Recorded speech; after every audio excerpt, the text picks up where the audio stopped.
आज हमारे देश की राजधानी दिल्ली की हालत ऐसी हो चुकी है कि वहाँ पर सांस लेना भी नामुमकिन हो गया है। आप देख रहे हैं कि दिल्ली में कुछ दिनों से वायु प्रदूषण का स्तर इतना बढ़ गया है कि आसपास को भी इसका प्रभावित क्षेत्र बहुत ज़्यादा बढ़ रहा है दिन प्रतिदिन। तो उसी को लेकर केंद्र सरकार ने एक अहम फैसला लिया है। आर्टिफिशियल रेन कराने का एक फैसला केंद्र सरकार ने लिया है। तो उस पूरा मुद्दा समझते हैं, देखते हैं कि क्या सरकार को ज़रूरत पड़ गई कि आर्टिफिशियल रेन कराई जाएगी। तो हेलो दोस्तों, मेरा नाम है परवीन और आज इस वीडियो में हम समझने की कोशिश करेंगे कि क्या ज़रूरत हो गई है केंद्र सरकार को कि आर्टिफिशियल रेन कराई जानी चाहिए और मौसम को साफ किया जाना चाहिए, या फिर कोई और टेक्नोलॉजी भी हो सकती है जिससे कि वायु प्रदूषण को साफ किया जाए। तो वीडियो को लास्ट तक देखें। अगर आपको वीडियो अच्छी लगे तो वीडियो को आप लाइक कर सकते हैं, शेयर कर सकते हैं, कमेंट करिए। तो देखिए, इसमें सबसे पहले क्या आता है कि आर्टिफिशियल रेन क्या होती है। सबसे पहले पता होना चाहिए कि आर्टिफिशियल रेन होती क्या है।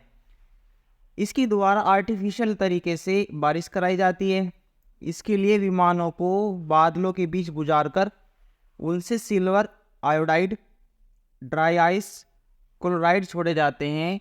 इससे बादलों में पानी की बूंदें जम जाती है और यही पानी की बूंदें फिर बारिश बनकर ज़मीन पर आ जाती है। संघनन की प्रक्रिया इसके द्वारा कराई जाती है जिससे कि silver iodide, dry ice, chloride छोड़े जाते हैं और संघनन की प्रक्रिया के द्वारा जब बादलों में जम जाते हैं तो उन्हीं के द्वारा बारिश हो जाती है। इसके तहत एक अहम फैसला ये भी लिया है कि ऐसा क्या मुद्दा हो गया है कि केंद्र सरकार को ये अहम फैसला लेना पड़ गया कि केंद्र आर्टिफिशियल बारिश ही कराई जाए। तो पूरी वीडियो को देखें, इसमें आपको कंप्लीट डिटेल में जानकारी आपको मिल जाएगी। कोई और वीडियो आपको इसके लिए नहीं देखनी होगी। देखते हैं आगे। क्या भारत में कृत्रिम बारिश संभव है? अदर कंट्री में आप देखते हैं होती है, जैसे दुबई, चीन वगैरह में होती है, अक्सर होती रहती है। तो क्या भारत की स्थिति ऐसी है, भारत की जलवायु स्थिति ऐसी है कि कृत्रिम वर्षा को सहन करने योग्य है? तो इसी को देखकर शोधकर्ताओं ने उससे पहले भी प्रयास किए जा चुके हैं। तो कुछ प्रयास पहले सरकार ने किए जाएं, तो देखते हैं कौन से प्रकार प्रयास सरकार ने किए हैं। जैसे भारत में पूरी तरीके से क्लाउड सीडिंग संभव नहीं है, लेकिन फिर भी कई प्रयास पहले किए जा चुके हैं। सबसे पहले कर्नाटक में 2003 में, 2004 में, 2019 में प्रयास किए जा चुके हैं। आंध्र प्रदेश में 2008 में, महाराष्ट्र में 2004 में, तमिलनाडु में 1983, 1993, 1994 में कृत्रिम बारिश का प्रयास किया जा चुका है। ये सब ऐसा हुआ है कि बने सूखी समस्या के कारण उससे निपटने के लिए ये बारिश कराई गई थी। इसका उपयोग किया जा सकता है कि जिस क्षेत्र में बरसात कम होती है या बारिश की समस्या बनी रहती है, उस क्षेत्र में बरसात कराने के लिए भी इसका प्रयोग किया जाता है। फायदे ये हो सकते हैं इसके, तो नुकसान भी जानने की कोशिश करते हैं आगे। तो आपको पता होना चाहिए कि हमारे देश में पहली बार ही दिल्ली में कृत्रिम वर्षा नहीं कराई जा रही। इससे पहले भी कृत्रिम वर्षा हो चुकी है, जैसे कर्नाटक में 2003 में, 2004 में, 2019 में, आंध्र प्रदेश में 2008 में, महाराष्ट्र में 2004 में, तमिलनाडु में 1983, 1993, 1994 में कृत्रिम वर्षा के प्रयास किए जा चुके हैं पहले। जैसे वहाँ पर सूखे की समस्या इन क्षेत्रों में ज़्यादा रही है, तो उससे निपटने के लिए कृत्रिम बारिश कराई गई है। तो मुद्दे सर चर्चा में आते हैं।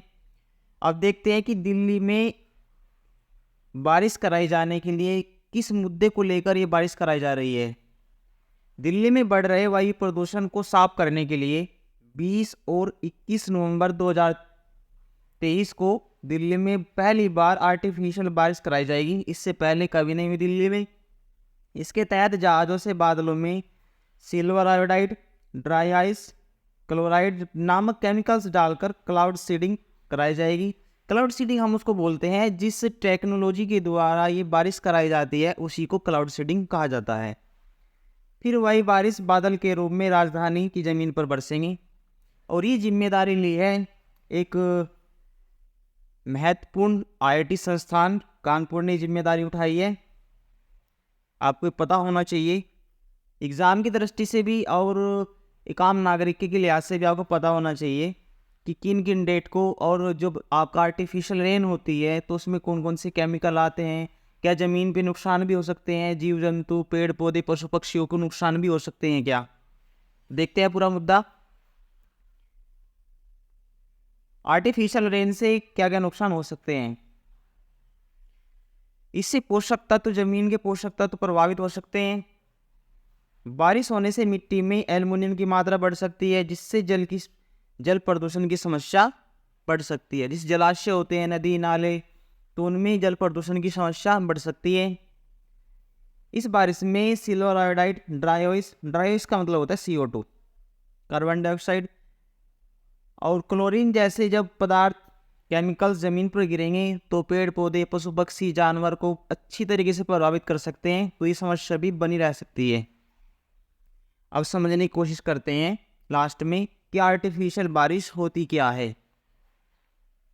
इस प्रक्रिया में जो बारिश होती है वह केवल बादलों तक ही रह जाती है, धरती तक नहीं पहुंच पाती। इस खास तकनीक के द्वारा जब बादलों में बरसात के बीज डालकर बारिश कराई जाती है तो उसे ही हम कृत्रिम वर्षा कह सकते हैं।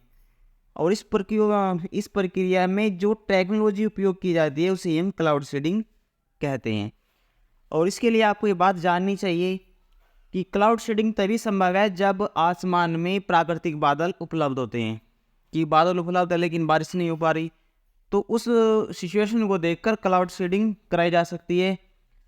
आपको ये जानना चाहिए कि कृत्रिम बारिश तभी होनी संभव है जब आकाश में हल्के बहुत बादल पहले बनाए जाने चाहिए। संघनन की प्रक्रिया तभी तो कराई जाती है, संघनन की प्रक्रिया से बादल बनेंगे तभी तो बारिश होगी।